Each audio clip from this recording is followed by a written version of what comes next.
Hello दोस्तों, कैसे हो? बढ़िया सब। तो पिछले कुछ टाइम से हमारा ब्रेक आ रहा था क्योंकि तबीयत खराब थी थोड़ी, तो इसलिए थोड़े टाइम ब्रेक आ गया। अब हम वापस से पटरी पे आते हैं और जल्दी जल्दी कोर्स को ख़त्म करते हैं। आपने, मेरे को लगता है, पिछला तो सारा रिवाइज कर लिया होगा। नहीं किया है तो वापस से एक बार नोट्स रिवाइज कर लेना, जिससे जो ब्रेक आया उसकी वजह से आपका फ्लो नहीं टूटे। तो अब हम शुरुआत करते हैं। हम क्या कर रहे थे अभी तक?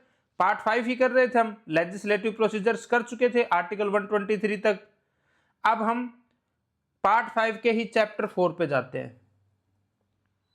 पार्ट 5 चैप्टर 4 क्या है? चैप्टर 4, चैप्टर 4 रिलेटेड है सुप्रीम कोर्ट ऑफ इंडिया से। कितने से कितने आर्टिकल तक है ये? तो 124 से लेके 147 तक। अब हम एक एक करके डिस्कस करेंगे। तो सबसे पहले बात तो कब एस्टेब्लिश हुआ था? तो आपने देखा था हमारी ज़्यादातर बॉडी कब एस्टेब्लिश हुई थी? 24 जनवरी 1950 को। तो आप इससे कंफ्यूज हो सकते हो, लेकिन जो हमारा सुप्रीम कोर्ट था वो हमारे कॉन्स्टिट्यूशन के लागू होने के बाद एस्टेब्लिश हुआ था। तो ये है 28 जनवरी। ठीक है, ध्यान रखना ये, क्योंकि आप 24 जनवरी से इतनी ज़्यादा चीज़ें एस्टेब्लिश हुई थी उस टाइम कि आप कंफ्यूज होने की संभावना है। तो हमारा सुप्रीम कोर्ट हुआ तो 28 जनवरी 1950 को हुआ था। अगर डायरेक्ट एग्जाम में किसी में क्वेश्चन आ जाता है, वैसे कम आता है लेकिन कुछ कुछ एग्जामों में आ जाता है, तो 28 जनवरी 1950 को एस्टेब्लिश हुआ था। स्लोगन क्या है हमारे सुप्रीम कोर्ट का? यतो धर्मस्ततो जय। इसका लिटरल मीनिंग क्या है? कि where there is dharma there is victory. Where there is dharma there is victory. अब अपन धर्म सोच रहे थे, रिलीजन वाले धर्म की बात नहीं कर रही। जहां धर्म से मतलब है कि ट्रूथ, राइटियसनेस, अगर ये सब चीजें होंगी तो वहां पे जस्टिस प्रिवेल करेगा। ये है हमारे स्लोगन जो सुप्रीम कोर्ट है उसका मतलब कि हम ट्रूथ और राइटियसनेस की तरफ जाने की कोशिश करेंगे, जिससे कि जितना ज्यादा से ज्यादा हो सके हमारा जस्टिस प्रिवेल कर सके। ये इंडिया का हाईएस्ट अपीलेट कोर्ट है। अपीलेट कोर्ट हाईएस्ट है मतलब क्या? मतलब जैसे अपना जब हम केस होता है तो उसके जब हमारे फेवर में नहीं आया या फेवर में आया, तो जो अपोजिशन पार्टी हमारी वो क्या अपील करती हैं, ऊपर से ऊपर कोर्ट में जाते जाते हैं। तो अगर कोई कोर्ट देखा जाए तो हाईएस्ट अपीलेट कोर्ट कौन सा है? वो है सुप्रीम कोर्ट। वैसे अपील हाईएस्ट कहां तक जा सकती है? हाईएस्ट अपील हम कहां तक कर सकते हैं? प्रेसिडेंट तक। ठीक है, तो हाईएस्ट अपीलेट कोर्ट आ जाए तो क्या है? Supreme Court. और highest appellate authority President of India है। फाइनल इंटरप्रेटर है कॉन्स्टिट्यूशन का। जो हमारा सुप्रीम कोर्ट अपने अलग अलग जजमेंट्स में जो कॉन्स्टिट्यूशन को इंटरप्रेट करता है, जैसे कि बेसिक स्ट्रक्चर का लिया है हमारे केशवानंद भारती जजमेंट में, या फिर ड्यू प्रोसेस ऑफ लॉ और प्रोसीजर एस्टेब्लिश्ड बाय लॉ, हमने किस में देखा था? मिनरल मिल्स केस में आर्टिकल 21 से रिलेटेड। तो ये सब इंटरप्रिटेशंस कौन कर रहा है? हमारा सुप्रीम कोर्ट। तो अलग अलग जजमेंट्स में हमारा कॉन्स्टिट्यूशन है, वरना तो अलग अलग इंटरप्रिटेशन सब लोग अपने अपने हिसाब से करेंगे, पर फाइनल इंटरप्रिटेशन हमारे कानून में किसकी मानी जाएगी? जो हमारे सुप्रीम कोर्ट ने इंटरप्रेट करा है वही फाइनल इंटरप्रिटेशन होती है हमारे कॉन्स्टिट्यूशन की। ये नहीं है कि हमने लाइन पढ़ी और हमको जो लगा वो होती है, किसी एक वकील को लगा, दूसरे वकील को लगा। नहीं, वकील सिर्फ उस लाइन का वही इंटरप्रिटेशन निकालेंगे जो कि हमारा सुप्रीम कोर्ट पिछले जजमेंट में उसके बारे में दे चुका है। इसलिए इसके साथ साथ भाई, अगर हमारे कॉन्स्टिट्यूशन को हमें लगता है कि कोई दिक्कत हो रही है, तो हमने क्या पढ़ा था? आर्टिकल 32, आर्टिकल 226 क्या कर सकते हैं? आर्टिकल 32 हमने पढ़ा था ना कि अगर हमारे फंडामेंटल राइट्स वायलेट हो रहे हैं तो हम डायरेक्ट सुप्रीम कोर्ट जा सकते हैं। आर्टिकल 226 में क्या है? फंडामेंटल राइट के साथ साथ अगर हमारे लीगल राइट भी वायलेट हो रहे हैं तो हम हाई कोर्ट में जा सकते हैं। तो इसलिए हमारे कॉन्स्टिट्यूशन का प्रोटेक्टर गार्डियन कौन है? यह है हमारा सुप्रीम कोर्ट है। अब ये हमारा सुप्रीम कोर्ट आया किसकी जगह है? तो इससे पहले सुप्रीम कोर्ट की जगह था हमारा फेडरल कोर्ट। किसके थ्रू बना था ये? तो ये बना था गवर्नमेंट ऑफ इंडिया एक्ट 1935 के तहत बना था। 1937 में एस्टेब्लिश हुआ था। पर फेडरल कोर्ट और सुप्रीम कोर्ट में क्या अंतर है? Federal court highest appellate court नहीं था। हाईएस्ट अपीलेट कोर्ट उस टाइम क्या था? प्रिवी काउंसिल था हाईएस्ट अपीलेट कोर्ट, जो लंदन में था। प्रिवी काउंसिल थी जो लंदन में थी, वो थी हाईएस्ट अपीलेट कोर्ट। तो जो हमारा सुप्रीम कोर्ट बना वो किस किस को मिला के उसके पास किस किस की अथॉरिटी आई? तो जो अथॉरिटी हमारे फेडरल कोर्ट के पास थी एज वेल एज जो प्रिवी काउंसिल के पास थी, वो सारी की सारी किसके पास आ गई? हमारे नए कॉन्स्टिट्यूशन के बाद वो आ गई हमारे सुप्रीम कोर्ट के बाद। अब हम एक एक करके सारे आर्टिकल्स देखते हैं सुप्रीम कोर्ट से रिलेटेड और उनके अंदर क्या क्या है उसको हम डिटेल में डिस्कस करते हैं। सबसे पहले हमने देखा है हर जगह प्रेसिडेंट हो, वाइस प्रेसिडेंट हो, कोई भी हो, सबसे पहला आर्टिकल रिलेटेड किससे होता है? एस्टेब्लिशमेंट ऑफ से होता है उस बॉडी की। तो अब हमारा आर्टिकल हमने देखा था कितने कितने तक है, 124 से लेकर 147 तक। तो पहला आर्टिकल है establishment of and constitution of supreme court, मतलब किस बॉडी को एस्टेब्लिश करना, साथ ही साथ इसमें डिफाइन है कि किसका कॉन्स्टिट्यूशन कितना रहेगा, मतलब कितने मेंबर्स रहेंगे, क्या हिसाब रहेगा, क्या है, ये सब किसमें है? आर्टिकल 124 में। एस्टेब्लिशमेंट से रिलेटेड है, कंपोजिशन मतलब कितने जज रहेंगे, अपॉइंटमेंट कि कैसे जो जज हैं वो अपॉइंट होंगे, उनका क्या क्वालिफिकेशन रहेगा, कैसे हम उनको हटा सकते हैं, और उसके साथ साथ उनकी सर्विस कंडीशन क्या रहेंगी जो जज होंगे सुप्रीम कोर्ट के। इन सब बेसिक जो डिटेल्स हैं सुप्रीम कोर्ट के जजेस से रिलेटेड और उस बॉडी से रिलेटेड वो किस में है? आर्टिकल 124 में। अब हम ये एक एक करके सारे टर्म देखते हैं, उनकी क्वालिफिकेशन देखते हैं। सबसे पहली बात है composition of supreme court of India. Composition का मतलब है इसमें सीधा सा है कि कितने जज रहेंगे। तो अभी कितने हमारे? CGI प्लस 33, मतलब टोटल 34 जजेस हैं। कौन फिक्स करता है? ये पार्लियामेंट फिक्स करता है। इनिशियल में जब 28 जनवरी 1950 को हमारा जब सुप्रीम कोर्ट बना था तो कितने जज थे? उस टाइम थे 1 + 7, मतलब 8 था। कौन बढ़ा रहा है? ये हमारा पार्लियामेंट फिक्स करता है बाय लॉ। पार्लियामेंट इसकी स्ट्रेंथ बढ़ाता रहता है। अभी की स्ट्रेंथ है 34। एक क्या है? CJI chief justice of India. अब इनका अपॉइंटमेंट एंड टेन्योर। तो अपॉइंटमेंट में यह है कि मिनिमम एज कोई नहीं है, कोई मिनिमम एज का क्वालिफिकेशन नहीं। मैक्सिमम क्या है? Till 65 years of age. सबसे बड़ी बात है इनका अपॉइंटमेंट होता कैसे? तो ये क्या है? इसके लिए है कोलिजियम सिस्टम। अभी कोलिजियम में क्या है? एक CJI है जो चीफ जस्टिस ऑफ इंडिया है, साथ में जो 4 सीनियर मोस्ट जज हैं, ये मिलके जो हाई कोर्ट के हमारे जज हैं या कोई जो क्या है, कौन कौन बन सकते हैं हम देखेंगे आगे। तो क्या होता है, ये जो पैनल है कौन, मतलब जो जज ऑफ हाई कोर्ट है या वकील है जो हाई कोर्ट में, या फिर कोई ज्यूरिस्ट है, उनको बना सकते हैं। तो ये जो नाम होते हैं उन पे विचार करते हैं। क्या? कोलिजियम किस किस से मिलकर बना है? CJI प्लस 4 सीनियर मोस्ट जजेस से। फिर ये अपने नाम किसको भेजते हैं? प्रेसिडेंट को भेजते हैं। फिर अगर प्रेसिडेंट ने उनको एक बार, प्रेसिडेंट क्या हो सकता है, फिर पार्लियामेंट क्या है? स्क्रूटनाइज करती है। जब नाम भेजते हैं तो उनको पार्लियामेंट स्क्रूटनाइज करती है। पार्लियामेंट एक बार वापिस भेज सकते हैं उनके पास नाम, लेकिन उसके बाद अगर दोबारा इन्होंने भेज दिए तो वो अपॉइंट करने ही करने पड़ेंगे। तो इसमें सबसे पहली बात थी जो अपॉइंटमेंट का में लिखा हुआ क्या है? प्रेसिडेंट अपॉइंट करेगा। अभी भी अपॉइंट करता है तो कौन करता है? प्रेसिडेंट ही करता है, इन कंसल्टेशन विद CJI था।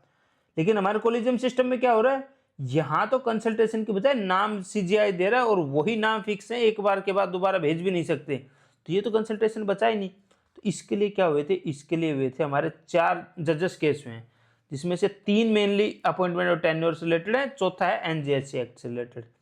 तो फर्स्ट जजेस केस, उसमें क्या हुआ था 1981 में, इसमें हमारे सुप्रीम कोर्ट ने मान लिया था हाँ भाई कंसल्टेशन है तो वो क्या कर सकते, कंसल्ट करते थे। ऐसे फिर सेकंड जजेस केस हुआ 1993 और फिर थर्ड जजेस केस हुआ 1998। और इन तीनों का जो क्रक्स था, पहले CJI प्लस 2 सीनियर मोस्ट जज हुआ, और ये जो फाइनल जो CJI प्लस 4 सीनियर मोस्ट जजेस है, जो कोलिजियम सिस्टम है, जो इसका आज का हमारा रूप है, ये इन 3 जजेस केस में जो इंटरप्रिटेशन हमारे कॉन्स्टिट्यूशन का, जैसे ये लाइन थी जो president after consultation with CJI था, इसका जो इंटरप्रिटेशन हमारे सुप्रीम कोर्ट ने इन 3 जजेस केस में निकाला, वही बना कोलिजियम सिस्टम हमारा। तो क्या होता है, अब ये कोलिजियम है, ये अपने हिसाब से जजेस को अपॉइंट करता है, नाम भेजता है प्रेसिडेंट के पास, फिर प्रेसिडेंट उनको अपॉइंट करता है। उसके बाद अब क्या है, क्वालिफिकेशन, कि भाई किन को अपॉइंट कर सकता है, ये भी तो देखें। तो सबसे पहले तो क्या होना चाहिए भाई, अगर कोई भी जज कर रहा है हमारे लोगों को, तो अब हम सॉवरेन देश हैं, तो हमारे लोगों के ऊपर जज कौन होना चाहिए? जो इसी देश का नागरिक है ना। बाहर का कोई आके हमारे लोगों को जज करेगा तो सॉवरेनिटी क्या हुई हमारे देश की? इसलिए पहली कंडीशन है सिटीजन ऑफ इंडिया। हर जगह होती है, हर बड़े इंस्टीट्यूशन में जो अपॉइंट हो सकता है वो सिटीजन ऑफ इंडिया ही है। उसके अलावा ये एग्जाम में आया हुआ है, मेंस सीजीएल मेंस 2023 में सीधा क्वेश्चन था कि क्या कंडीशन होती है, क्वालिफिकेशन क्या है। तो पहली क्वालिफिकेशन क्या है, अगर 5 साल तक जज ऑफ हाई कोर्ट हो, 5 साल तक किसी भी हाई कोर्ट जो हमारे देश में, उनमें अगर 5 साल तक जज रहे हुए तो आप लिस्ट में आपको सुप्रीम कोर्ट में अपॉइंट कर सकता है। कोलिजियम अगर आप पसंद आए और 5 साल तक अगर आप क्वालिफिकेशन पूरी करते हो, या फिर आप एडवोकेट हो किसी भी हाई कोर्ट में 10 साल तक, तो भी कोलिजियम आपको किस में अपॉइंट कर सकता है, आपको सुप्रीम कोर्ट के जज के लिए। या फिर आप, ये एक यूनिक है डिस्टिंग्विश्ड ज्यूरिस्ट, जो आप मिस कर जाओगे। अगर प्रेसिडेंट के ओपिनियन में आप डिस्टिंग्विश्ड ज्यूरिस्ट हो, एक प्रकार से देखा जाए तो कोलिजियम की नज़र में होना चाहिए, क्योंकि नाम तो कोलिजियम ही भेजेगी। अगर वो आपको डिस्टिंग्विश्ड ज्यूरिस्ट मानती है और प्रेसिडेंट आपको अपॉइंट करता है, तो कितनी है, 3 कंडीशन है। ये डिस्टिंग्विश्ड ज्यूरिस्ट की जो कंडीशन है ये सिर्फ सुप्रीम कोर्ट में है, तो इसका गौर करना, ठीक है। ये कई बार आपसे मिस हो सकती है। अब क्या है कि हमारा रिमूवल कैसे होता है, जो जज हैं हमारे जो सुप्रीम कोर्ट के, फिर हमने क्वालिफिकेशन देख लिया, अपॉइंटमेंट देख लिया, तब इनका रिमूवल देखते हैं, जैसे हर बॉडी का देखा था। तो सबसे पहले तो कैसे रिमूव हो सकते हैं भाई, कोई अगर रिजाइन कर दे अपने ऑफिस से, रिजाइन किसको लिख के करेगा, तो जो हमारा जज है उसको अपॉइंट कौन कर रहा है, प्रेसिडेंट, तो रिजाइन किसको करेगा, प्रेसिडेंट को लिख के रिजाइन करेगा। अगर रिजाइन नहीं करता है तो हम कॉन्स्टिट्यूशनल बेसिस पे किस हिसाब से हटा सकते हैं, तो उसके लिए 2 कंडीशन है, प्रूव्ड मिसबिहेवियर और इनकैपेसिटी। मतलब कि या तो उसका जो आचरण है वो उस हिसाब से का नहीं हो कि वो सुप्रीम कोर्ट के जज के हिसाब का, मतलब उसका बिहेवियर ऐसा नहीं हो, या तो ये प्रूव हो जाए, या फिर ये प्रूव हो जाए कि उसकी कैपेसिटी इतनी नहीं है कि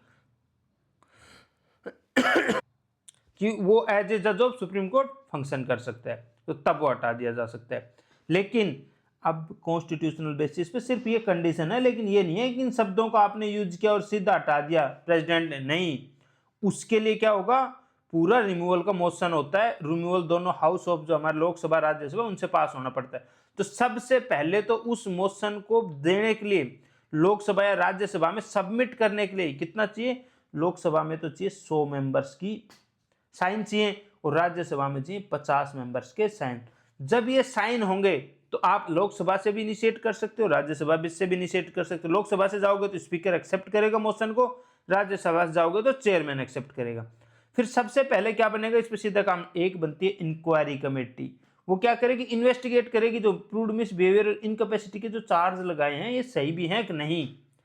अगर उस कमेटी ने माना कि हाँ भाई ये प्रूव्ड मिसबिहेवियर इनकैपेसिटी गिल्टी मान लिया, फिर क्या होगा, फिर जो ये मोशन था कहाँ पे आया था, पार्लियामेंट में, तो पार्लियामेंट इस मोशन को कंसिडर करेगी। फिर क्या होगा, उसको पार्लियामेंट से पास कराना पड़ेगा स्पेशल मेजोरिटी से, कितनी, 2/3 of present, as well as कितना होना चाहिए, जो 50% ऑफ स्ट्रेंथ ऑफ हाउस है उस टाइम की, उससे भी ज्यादा होना चाहिए। मतलब मान लो 543 उस टाइम स्ट्रेंथ था उसकी, तो वो 272 प्लस भी होना चाहिए।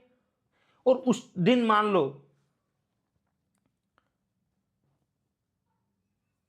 420 उसके अंदर आए थे, तो उसकी 2/3 मतलब 280 प्लस वोट होना चाहिए। अगर उस दिन मान लो 300 ही प्रेजेंट थे तो 2/3 कितनी होती, 200 होती। लेकिन नहीं, तब भी अगर 300 प्रेजेंट थे तो भी 272 होने ही चाहिए वोट उसके फेवर में। भाई 272 से कम, अगर 200 भी 2/3 तो हो गई नहीं, लेकिन 272 का मार्क भी पार होना ही चाहिए। मतलब जो स्ट्रेंथ है उसका हाफ से भी ज्यादा होना चाहिए और 2/3 टोटल वोट। जब ये दोनों कंडीशन एक साथ फुलफिल हो जाएंगी, दोनों हाउस से जब पास हो जाएगा, मेंबर उन्होंने वोट कर दिया और पास होगा, फिर फाइनल ऑर्डर प्रेसिडेंट उस पर साइन करेगा और उसके बाद रिमूवल हो जाएगा। अब इसका ओथ कहाँ पे है, तो हमने शेड्यूल्स पढ़े थे तो पढ़ा था ओथ किस पे, जो 3rd शेड्यूल में इसका ओथ मेंशन है, तो उसी हिसाब से जो हमारे जज ऑफ हाई कोर्ट और जज ऑफ सुप्रीम कोर्ट है वो ओथ लेते हैं। कौन ओथ दिलवाता है, ओथ इनको दिलवाता है प्रेसिडेंट ऑफ इंडिया। कौन अपॉइंट करता है, प्रेसिडेंट ही। ओथ भी कौन दिलवाता है, प्रेसिडेंट ही। इसके साथ साथ इनके ऊपर कुछ पोस्ट रिटायरमेंट रेस्ट्रिक्शन है क्यों? क्योंकि अगर जज ऑफ सुप्रीम कोर्ट पे आप कुछ रेस्ट्रिक्शन नहीं लगाओगे तो भाई इतनी बड़ी हाईएस्ट अथॉरिटी है, उसके बायसनेस आने की संभावना है ना ज़्यादा से ज़्यादा। तो इसकी इंडिपेंडेंस मेंटेन रहे, सैंक्टिटी हमारे कॉन्स्टिट्यूशन और जो हमारा सुप्रीम कोर्ट उसकी मेंटेन रहे, इसलिए इस पर रेस्ट्रिक्शन है कि वो जो सुप्रीम कोर्ट के जज है रिटायर होने के बाद किसी भी कोर्ट में हमारे जो इंडिया में उसमें प्रैक्टिस नहीं कर सकते। दो कारण है इसका, एक तो पहले इन्फ्लुएंस हो सकते हैं, दूसरा क्या है कि बाद में अगर वो प्रैक्टिस करते हैं तो वो अपने कनेक्शन से इन्फ्लुएंस भी तो कर सकते हैं बाद के जजमेंट, तो इसलिए ये रेस्ट्रिक्शन लगाया गया है।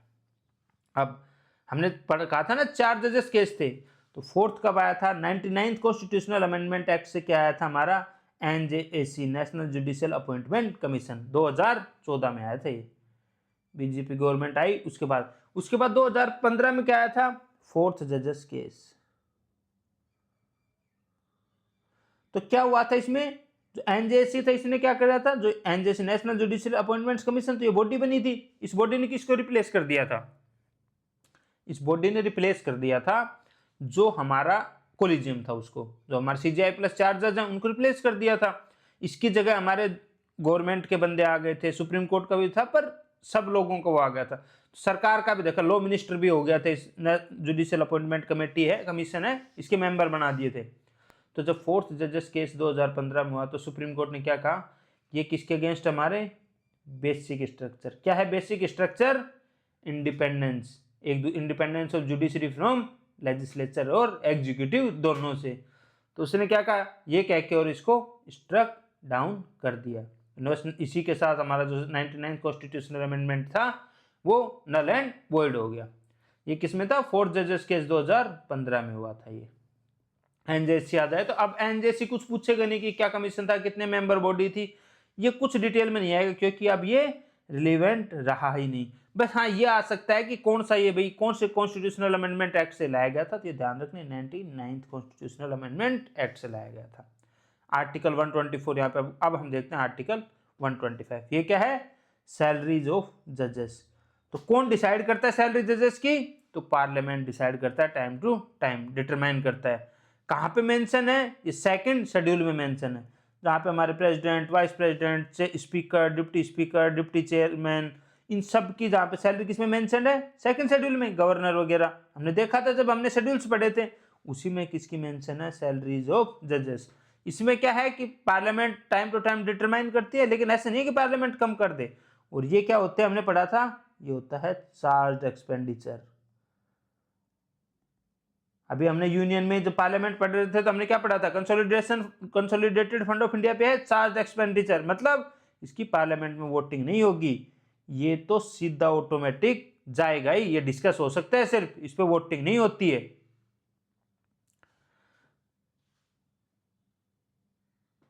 इसके बाद है appointment of acting chief justice. Normal जजेस का हमने पढ़ लिया था, नॉर्मल जज के लिए हमने आर्टिकल 124 में पढ़ लिया था, प्रेसिडेंट अपॉइंट करता है। तो अगर एक्टिंग चीफ जस्टिस है, चीफ जस्टिस है, तो ये कौन अपॉइंट करेगा? कोई नीचे का जज तो कर नहीं सकता भाई, नीचे की अथॉरिटी ऊपर के को तो अपॉइंट कर ही नहीं सकती, तो चीफ जस्टिस को नीचे की कोई बॉडी अपॉइंट नहीं कर सकती। तो जो एक्टिंग चीफ जस्टिस है कब करना होगा? जब हमारे पास चीफ जस्टिस कुछ बीमार हो गया, इनकैपेसिटी है, या एकदम से डेथ वगैरह की वजह से खाली होगी पोस्ट, तो ये अपॉइंट करता है एक्टिंग जो चीफ जस्टिस है। इस इमरजेंसी सिचुएशन में पहले भी कौन कर रहा था? प्रेसिडेंट। तो प्रेसिडेंट अपॉइंट करता है एक्टिंग चीफ जस्टिस। किसमें से? ज्यादातर जो सुप्रीम कोर्ट के जज है उन्हीं में से जनरली सीनियर मोस्ट जज को ही किया जाता है, पर ये किसके पास एक्टिंग की अथॉरिटी किसके पास है? प्रेसिडेंट की।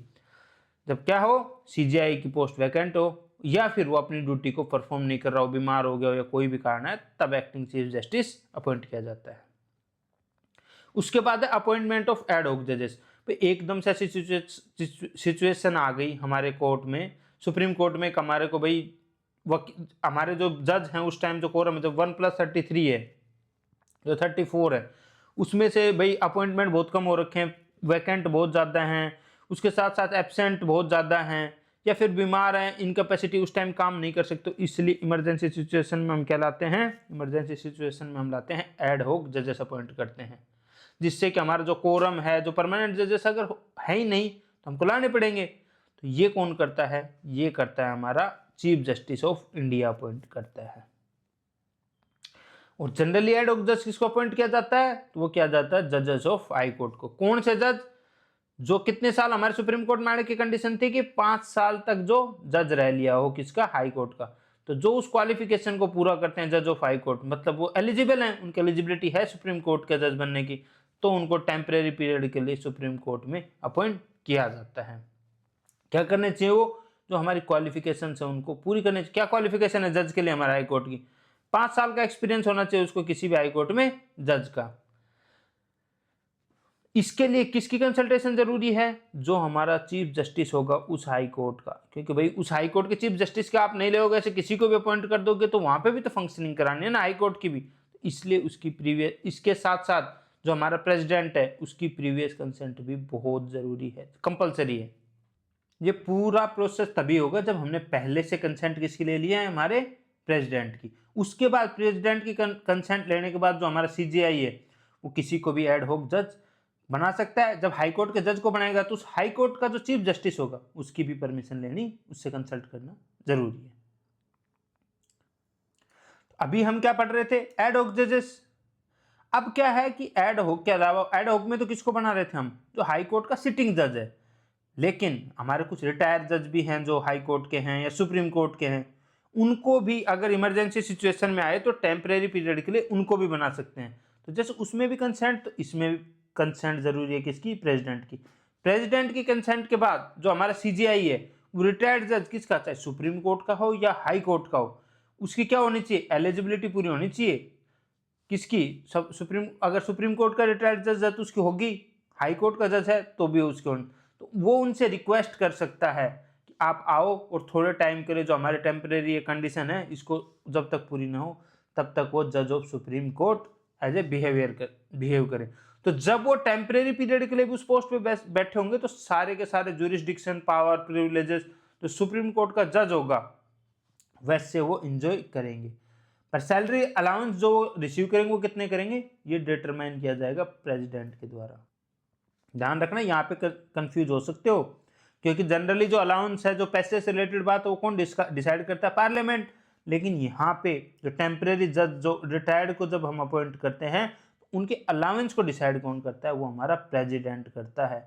इसको गौर करना। अगर ये स्टेटमेंट बेस्ड आजकल जो हमारे नए क्वेश्चन आ रहे हैं उनमें अगर ऐसे आ गया कि जो अलाउंस है उसको डिटरमाइन कौन करता है, पार्लियामेंट, तो वहां पे जब एग्जाम में आप क्वेश्चन देखोगे ना तो कंफ्यूज हो सकते हो, तो इसलिए इसको गौर करना।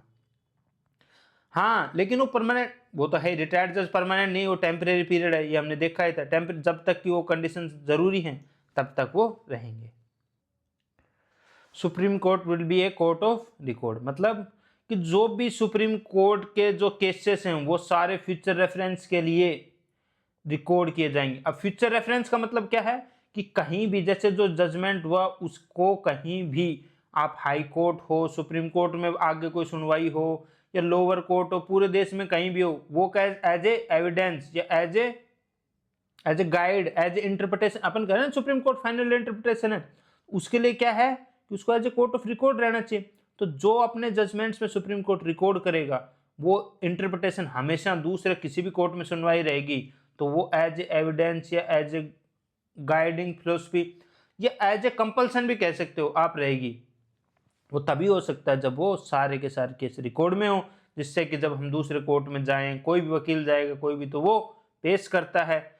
तो इसके साथ साथ ये एक और क्या अथॉरिटी देता है कि अब भाई कोई उसको अगर नहीं मान रहा है या कुछ गलत कर रहा है उनके खिलाफ, उनसे दूर हटने की कोशिश कर रहा है, तो उनको फिर कंटेम्प्ट ऑफ कोर्ट के तौर पे सुप्रीम कोर्ट पनिश कर सकता है।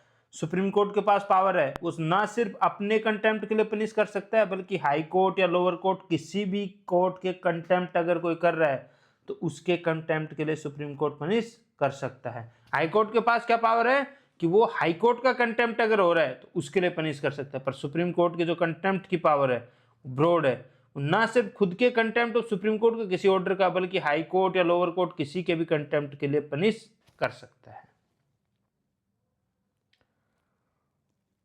अब हम 129 तक हमने क्या पूरी बेसिक गाइडलाइन देख ली थी कि कैसे कैसे अपॉइंटमेंट वगैरह, टेम्परेरी, रिटायर्ड, सब चीजें देख ली, कोर्ट ऑफ रिकॉर्ड।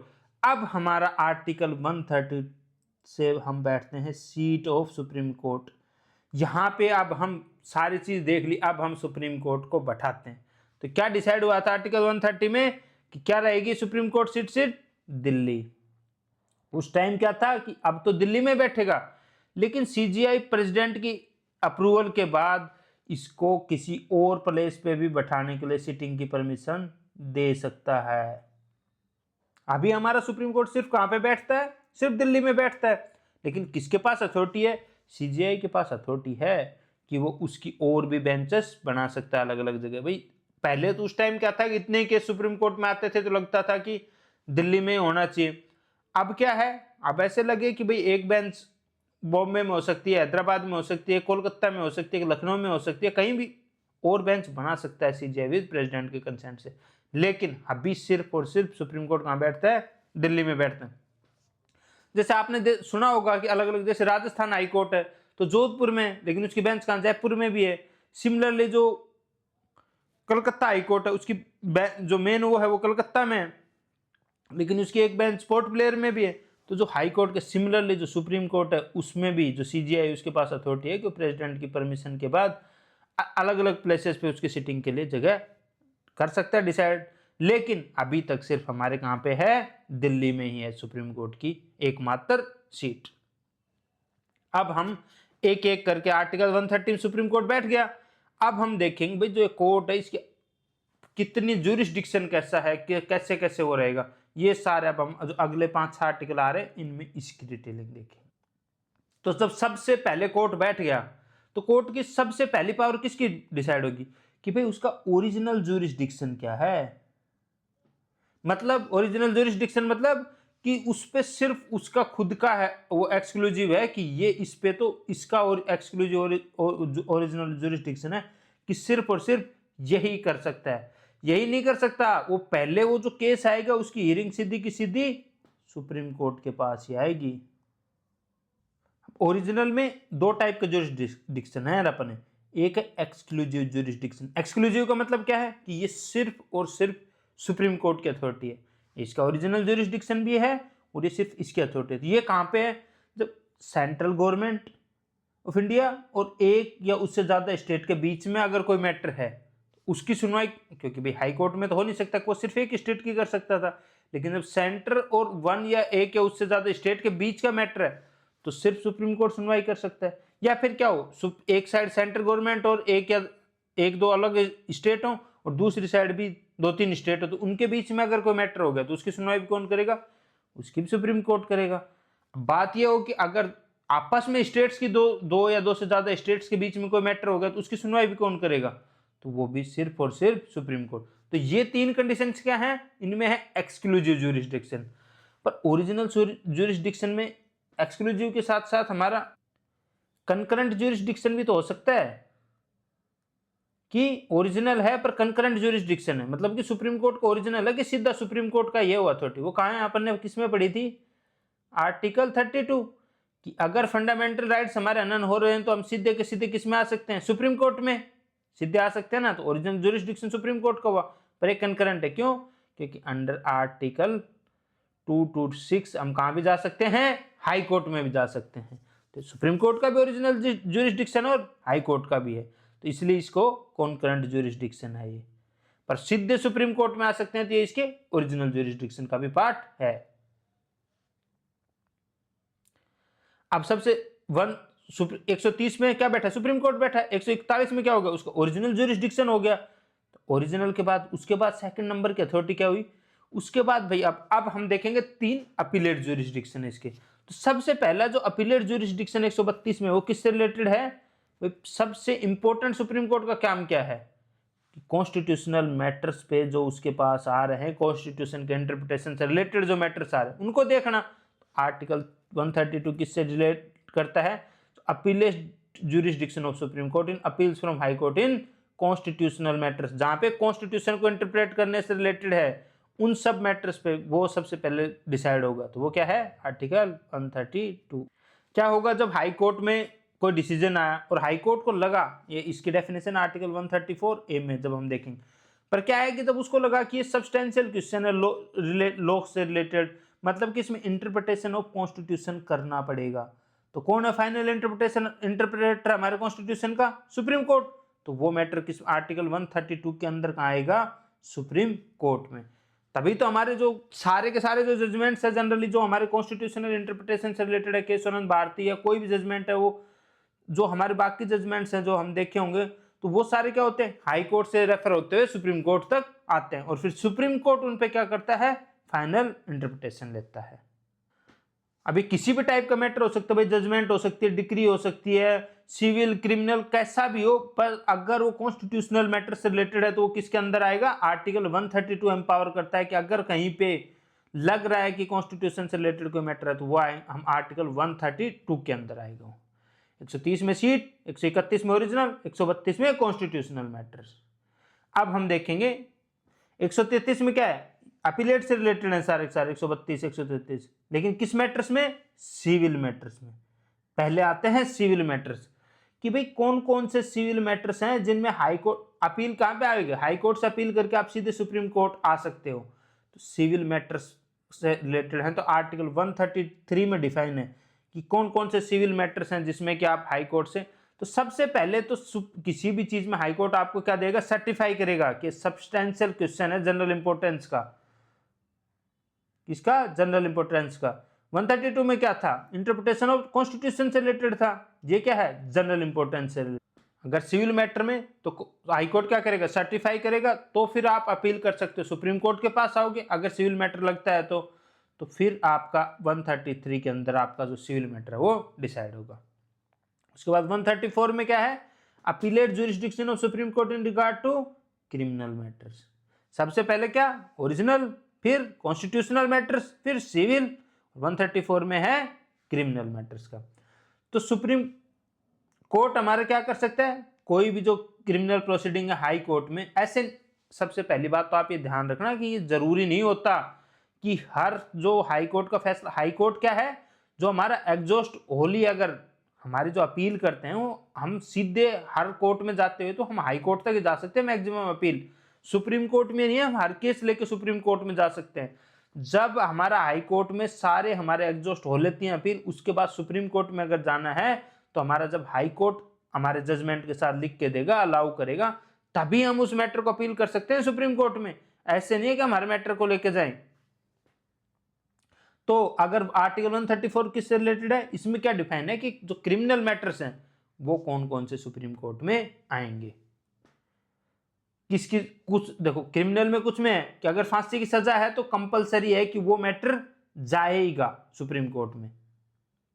किसी को फांसी दे दी, क्योंकि फांसी में तो फाइनल अथॉरिटी है, प्रेसिडेंट तक अपील जाती है हमारी, तभी इतना टाइम लगता है।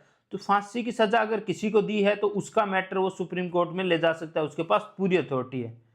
या फिर किसी के अगर जजमेंट चेंज होते हैं, जैसे कि लाइफ सेंटेंस से 10 ईयर कर दिया, या जो मेजर चेंजेस होते हैं, अगर लाइफ सेंटेंस से रिलेटेड है या सुप्रीम फांसी से रिलेटेड है, तो उन सब केसेस में ये ऐसे एग्जाम में पूछने की संभावना बहुत कम है। आपके बस ये आएगा जनरली कि जो क्रिमिनल मैटर्स हैं वो किस उसके तहत जा सकते हैं, ये ध्यान रखना। मान लें कि डेथ पेनल्टी उसमें जाएगा, कोई डिसीजन अगर ऊपर नीचे हो रहा है जिसमें जो किससे रिलेटेड था, लाइफ इंप्रिजनमेंट से रिलेटेड था या डेथ पेनल्टी से रिलेटेड था, तो उनमें अगर सबऑर्डिनेट कोर्ट का हाई कोर्ट डिसीजन रिवर्स करता है तो उसमें आप सीधे सुप्रीम कोर्ट जाओगे, वो आपका अधिकार है। वरना फिर क्या होगा? क्रिमिनल मैटर में अगर आपको सुप्रीम कोर्ट जाना है तो आपको हाई कोर्ट से सर्टिफिकेट लेना पड़ेगा अपील करने के लिए अंडर आर्टिकल 134A।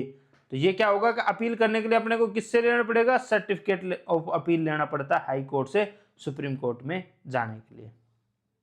तो हमने देख लिया, ये चार देखे, एक बार रिवाइज कर ले।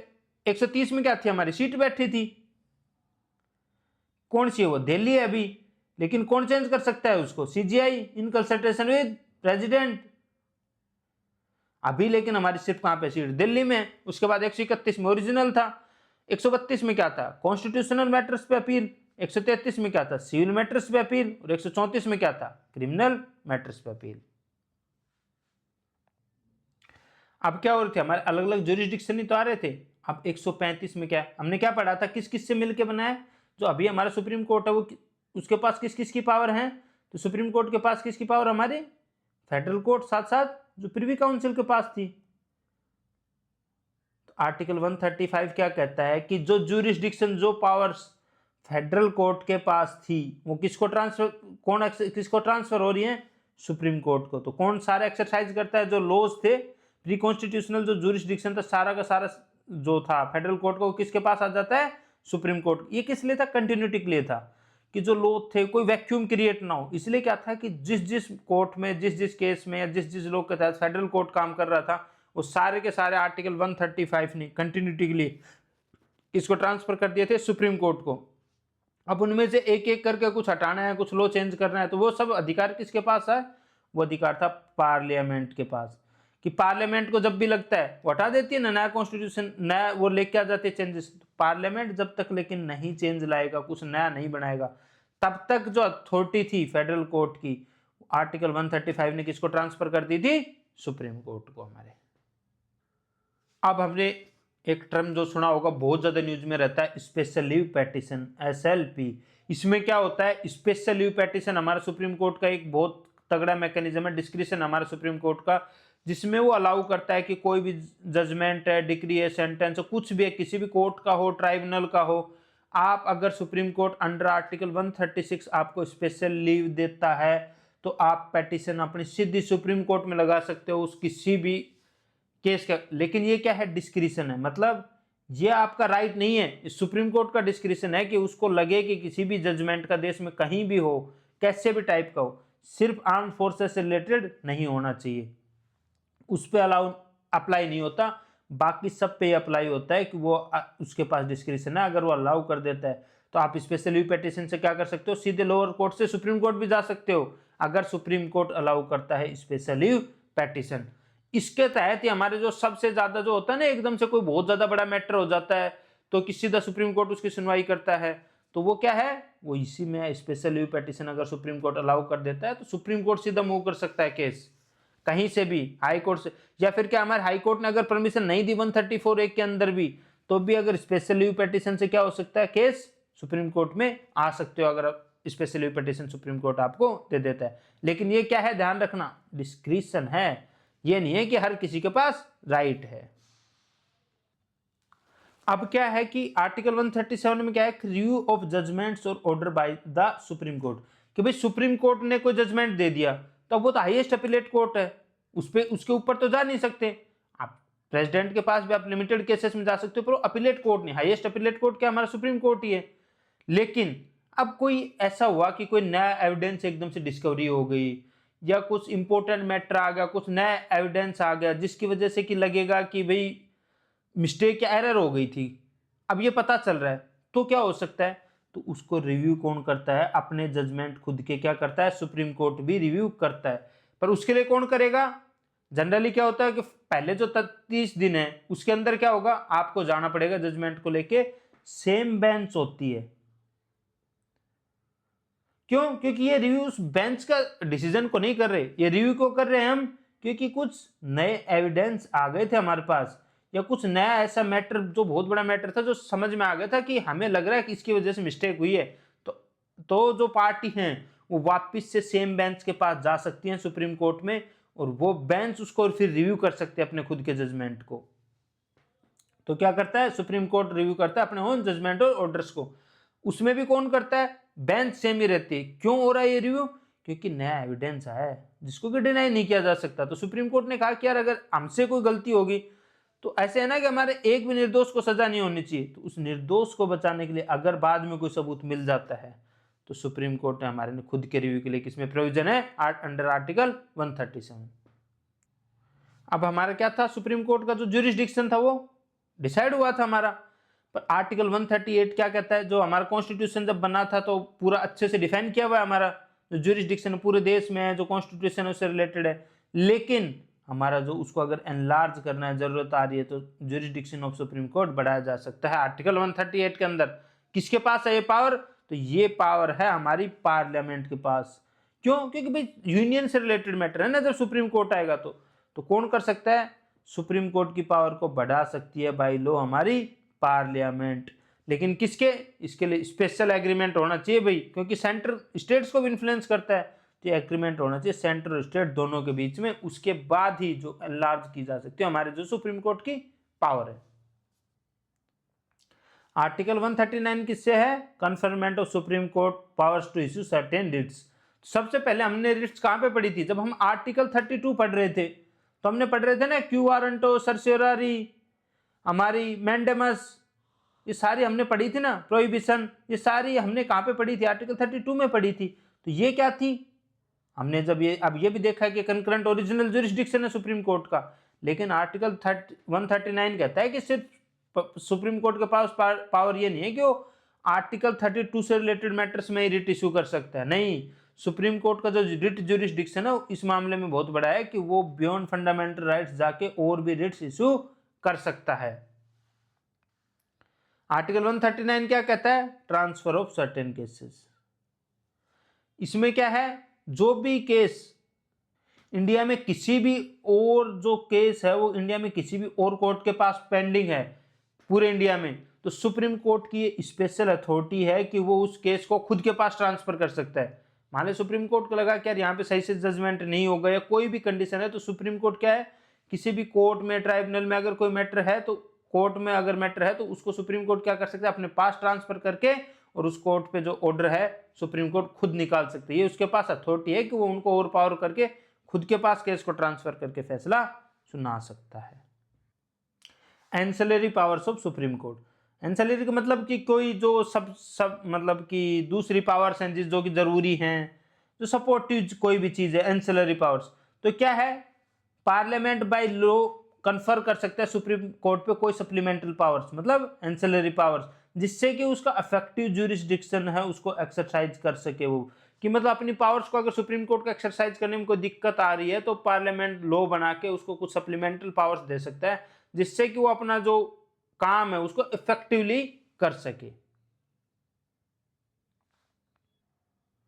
Law declared by supreme court to be binding on all courts, मतलब कि जो भी जजमेंट आएगा सुप्रीम कोर्ट में वो सब के सब कोर्ट्स हैं, उन सब पे, इंडिया के अंदर जितने भी कोर्ट्स हैं सब पे क्या रहेगा? बाइंडिंग रहेगा। क्या पढ़ा था हमने आर्टिकल 129 में? क्या पढ़ा था? सुप्रीम कोर्ट क्या है? कोर्ट ऑफ रिकॉर्ड है, तो वो सारी चीज रिकॉर्ड होंगी और वो जो रिकॉर्ड होगा आर्टिकल 129 के अंदर, आर्टिकल 141 कहता है कि वो जो भी कोर्ट है इंडिया में सबके ऊपर बाइंडिंग होगा, उनको उसी को फॉलो करना पड़ेगा जो कि आर्टिकल 129 में जो रिकॉर्ड में जो हमारे जजमेंट्स आए थे।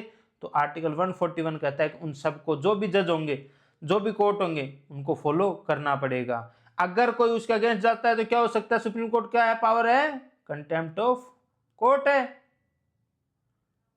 अगर नहीं मानते उन जो कोर्ट के जो जजमेंट्स है सुप्रीम कोर्ट के, तो कोर्ट क्या कार्रवाई कर सकता है? फिर कंटेम्प्ट ऑफ कोर्ट की कर सकता है। आर्टिकल 142 हमारे सुप्रीम कोर्ट का सबसे ज्यादा डिस्कस, सबसे ज्यादा कंट्रोवर्शियल आर्टिकल है, आर्टिकल 142। ये क्या पावर करता है सुप्रीम कोर्ट को? अगर उसको डिक्री, ऑर्डर, सुप्रीम कोर्ट को डिस्कवरी, मतलब सब चीजों की में क्या ये किस लिए यूज करता है सुप्रीम कोर्ट? सुप्रीम कोर्ट भाई अपना ऐसे कहता है कि कंप्लीट जस्टिस प्रिवेल हो। इसमें क्या होता है कि जो प्रोसीजरल जो डिलेज हैं भाई, कि अपने को ये प्रोसीजर है, यहाँ पे थोड़ा सा अगर सबूतों का अभाव भी लगता है, पर अगर सुप्रीम कोर्ट को पता है कि हाँ ये कन्विक्ट है, पर एक दो इधर उधर हो रहा है, तो उन पे क्या हो सकता है? Passing complete justice. Supreme court क्या करता है? डिसीजन पास करता है, ऑर्डर पास करता है। इसकी क्या पूरे इंडिया में कहीं भी कर सकता है। इसके अंदर क्या होता है कि कोई भी केस की जो सुनवाई हो चुकी है, सुप्रीम कोर्ट को लगा कि इसमें जस्टिस सही से नहीं हुआ है, तो सब सुप्रीम कोर्ट क्या करेगा? अपने पास लाएगा उस केस को और उसमें कंप्लीट जस्टिस करने के लिए आर्टिकल 142 के अंदर उस पर सुनवाई करेगा। इसमें क्या है कि इसमें पूरी थोड़ी छूट होती है। जो हमारे प्रोसीजर हैं, जो हमारे बीएनएस के अंदर अब हमारे बन गए, पहले तो सीआरपीसी और आईपीसी थे, उसके अलावा अगर कहीं पे कोई लूप होल्स हैं तो उन सब के बाद भी कंप्लीट जस्टिस के नाम पे, जो कि नीचे से बरी हो गए थे या कुछ भी हुआ था, उस केस की सुनवाई 142 के अंदर सुप्रीम कोर्ट सीधा कर सकता है। ये सबसे ज्यादा क्रिटिसाइज होता है जुडिशियल ओवररीच के कारण। क्यों? क्योंकि जो लेजिस्लेटिव एग्जीक्यूटिव बॉडीज है उनके जो जुरिस्डिक्शन है उसमें ज्यादातर इसके थ्रू हमारा जो सुप्रीम कोर्ट है वो कंप्लीट जस्टिस के नाम पे उनका जो डोमेन है उसमें भी चला जाता है। इसलिए जो आर्टिकल 142 है वो मोस्ट क्रिटिसाइज्ड या मोस्ट जिस पे सबसे ज्यादा होती है। लेकिन ये सुप्रीम कोर्ट की सबसे ज्यादा जो उसका जुरिस्डिक्शन बढ़ाता है, क्या होगा कि कहीं का कोई भी जजमेंट हो कंप्लीट जस्टिस के नाम पे, पुराना जजमेंट हो कितना भी, उसको भी वापस से सुप्रीम कोर्ट खोल सकता है। तो इसलिए 142 एक बहुत ही बड़ा एम्बार्गो है सुप्रीम कोर्ट का, बहुत बड़ी पावर है। 143 क्या है? Power of president to consult supreme court. अब क्या हो सकता है? दो टाइप के पावर, या तो केस कैसा होगा, पब्लिक इंपॉर्टेंस का, या फिर किससे चीज से रिलेटेड हो सकता है, कॉन्स्टिट्यूशनल मैटर से। ये दो ही तो केस हो सकते हैं जिन पे क्या कर सकता है हमारा जो प्रेसिडेंट है, वो किसको कंसल्ट कर सकता है? सुप्रीम कोर्ट को। तो अगर कोई मैटर कॉन्स्टिट्यूशनल मैटर से रिलेटेड कोई चीज है और उसको अगर प्रेसिडेंट कंसल्ट करता है सुप्रीम कोर्ट से, तो उसको एडवाइस देनी ही देनी पड़ेगी।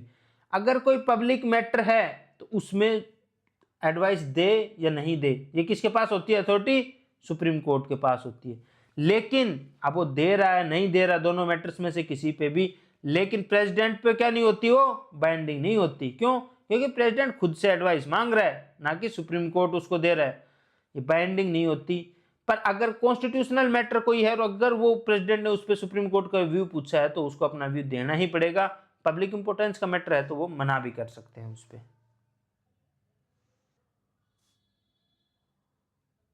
अब आर्टिकल 144 क्या है कि civil and judicial authorities to act in aid of the supreme court. अभी सुप्रीम कोर्ट के पास कोई खुद की पुलिस नहीं है, खुद का कोई भी अथॉरिटी नहीं है, तो वो कैसे काम करता, उसके ऑर्डर से वो कैसे होता? तो क्या होता है, एक तो कंटेम्प्ट ऑफ कोर्ट होता है, ऊपर से आर्टिकल 144 है जो क्या कहता है कि सारी जो भी अथॉरिटी है इंडिया में, सिविल हो चाहे जुडिशियल हो, उन सबको इस हिसाब से काम करना पड़ेगा कि वो सुप्रीम कोर्ट को एड करें, उसके जो जजमेंट है उनको अच्छे से फॉलो हो सके, इंप्लीमेंट हो सके। तो ये सब का काम है। ये कौन पावर देता है? आर्टिकल 144। इसलिए तो होता है सुप्रीम कोर्ट डायरेक्ट करता है हर अथॉरिटी को कि तुम्हें ये काम करना है, ये करना है। तो वो क्या, आर्टिकल 144 से सुप्रीम कोर्ट के पास ये पावर आती है। Article 145 rules of court. Supreme court can formulate it's on rules and regulations. तो जनरली ये क्या है, अपने सुप्रीम कोर्ट अपने कैसे अपनी सेक्रेटरीट है, पूरा पूरा जो फंक्शनिंग है, जो स्टाफ है, या फिर कैसे उनका बाकी सारी चीज रिलेटेड है, उनका डिस्क्लोजर है, उनकी खुद की सुनवाई है, इंटरनल कैसे क्या होगा, किसको कौन जज बैठेगा, बेंच कैसे क्रिएट होगा, ये सब की पावर आर्टिकल 145 किसको देता है? Rules of court. Supreme court खुद बनाता है, फॉर्मुलेट करता है कि कैसे सुप्रीम कोर्ट की जो डे टू डे फंक्शनिंग है, या उसकी जो बेंचेस की फंक्शनिंग है, जो जजेस हैं उनको कौन से केस अपॉइंट होंगे, ये सब आर्टिकल 145 के अंदर, ये सारी की सारी पावर्स किसके पास है? सुप्रीम कोर्ट के खुद के पास हैं। और तो इसमें मेन अथॉरिटी कौन होगा हमारा? जो सीजीआई होगा, वो ये सब रूल बनाने का, जो कोर्ट के रिलेटेड है, इनसे रूल बनाने की मेन अथॉरिटी है। फिर क्या है? Officers and servants and the expenses of supreme court. तो क्या है कि जो भी अपॉइंटमेंट होंगे सुप्रीम कोर्ट में, जो वर्किंग जो अपॉइंटमेंट होंगे सुप्रीम कोर्ट के, जो नीचे का जो स्टाफ है भाई, जो टाइपिस्ट है या कोई भी और जो स्टाफ है जो सुप्रीम कोर्ट को फंक्शनिंग के लिए डे टू डे बेसिस पे चाहिए, तो उन सब का अपॉइंटमेंट कौन करता है? ऑफिसर्स का सुप्रीम कोर्ट करता है।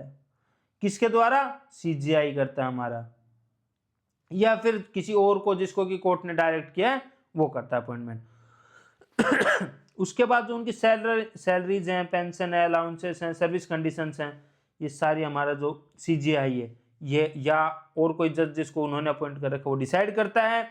इस हमने जब पढ़ा था कि सारे के सारे एक्सपेंसेस किस पे हैं? चार्ज हैं। किस पे? कंसोलिडेशन फंड ऑफ इंडिया पे। चार्ज का मतलब क्या है कि ये इन पे वोटिंग नहीं होगी, सिर्फ डिस्कशन हो सकता है, ये कंपलसरी है, इनको पास करना ही पड़ेगा जो ये एक्सपेंडिचर है।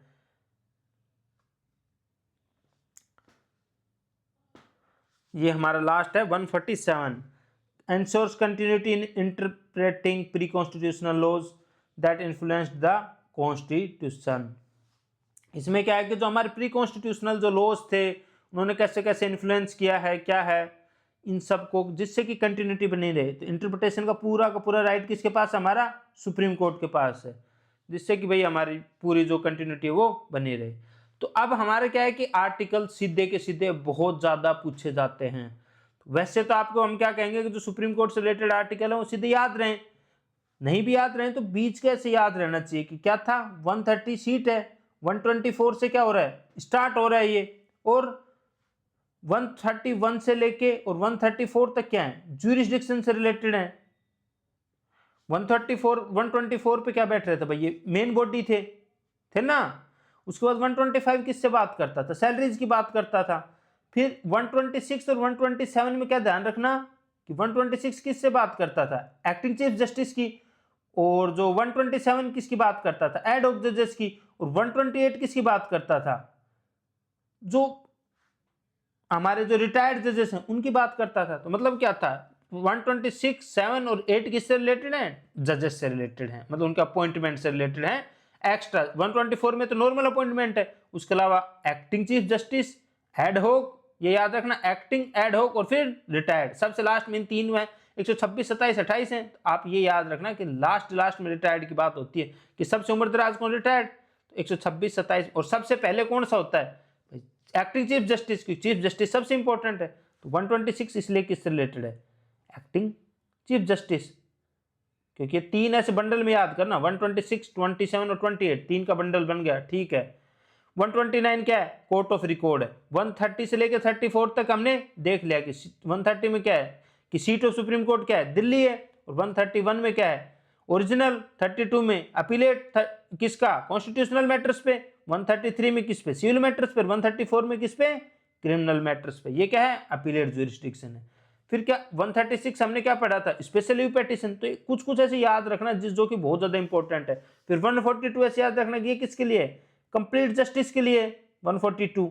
तो इस हिसाब से जब आप कुछ कुछ करके याद रखोगे तो एग्जाम में अगर आता है आपके एग्जैक्ट भी याद नहीं है तो भी आप उस ऑप्शन को जज कर पाओगे कि ये कौन सा आर्टिकल है, इसके आसपास किसकी बात हो रही थी, इससे आप ज्यादा अच्छे जज हो।